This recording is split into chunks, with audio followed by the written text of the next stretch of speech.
T-Rex is bird world. Great blue heron. Very good, look at him. Over 200 kinds of fish in this water. They include carpet, shark, trout, redfish, sheephead, snapper, mullet, and catfish. If you like to fish, you're not stop. There's a lot of rules to fishing here at the state park. The greatest is taking out that particular river. You need to do that because how do you know that reason? That doesn't work.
M-A-N-G-R-O-V-E, mangrove, not mango, that's a fruit tree. In the mangroves, they have no edible fruit.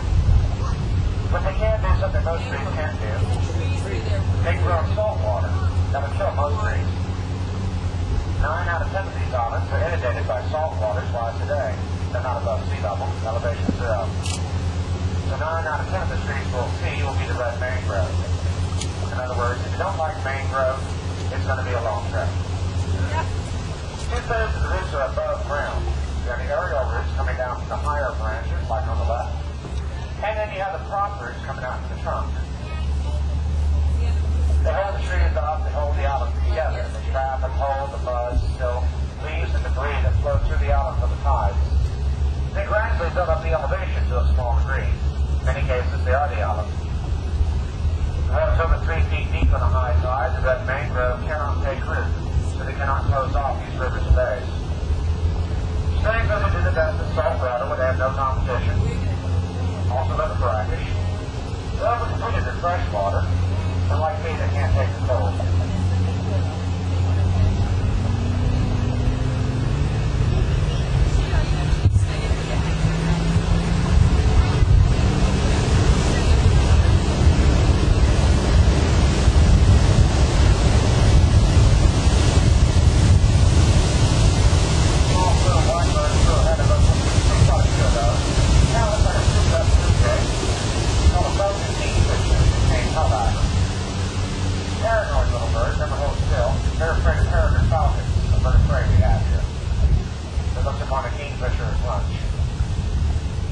Animals that live on these islands, they tend to be small and light-footed.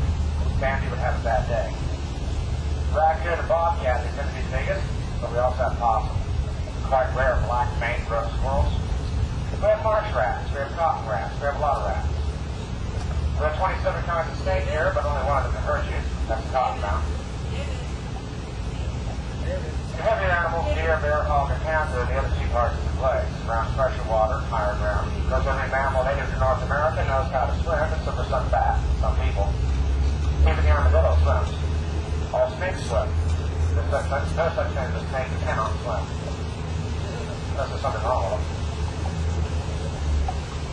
I'm often asked, can you walk on these islands? Why? It's not impossible. I've done it. I don't plan to ever do it again, but it can be done. It's just very unpleasant. You break through a lot of these roots. You go to your ankles, your knees, and mud, mangrove roots, barnacles, water. It's gross. It's also a good place to break your leg. You break your leg in there, now you've done it. Now it's going to come back up. We're talking food chain. 1 acre of red mangrove trees drops 3 tons or 6,000 pounds of leaves in a year of time. Actually, a little more than that. Leaves turn yellow before they fall year round. As the leaves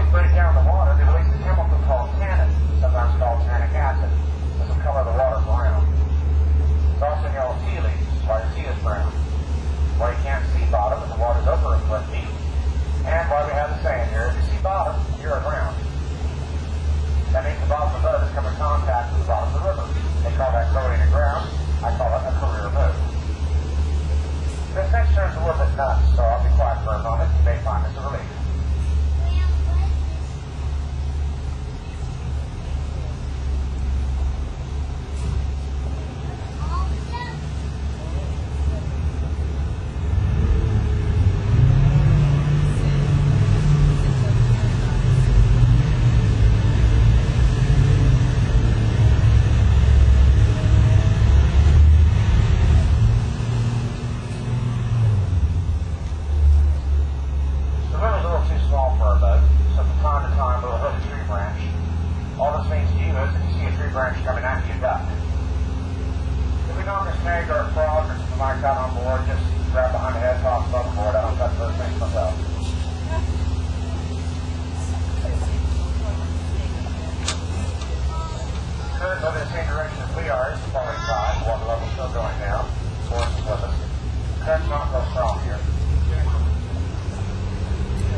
Time of day, a lot of our birds will be in the shade. A lot of our birds don't care for the afternoon sun. That's why morning and evening is always the best time for bird watching, and afternoon's the worst. You find that true almost anywhere. You used to run a sunrise tour, but no one ever showed up for it. I'm sometimes asked, do you see more out there after dark? No, it's dark. Very dark. This is from the city, through in a closet, closed door, simulation.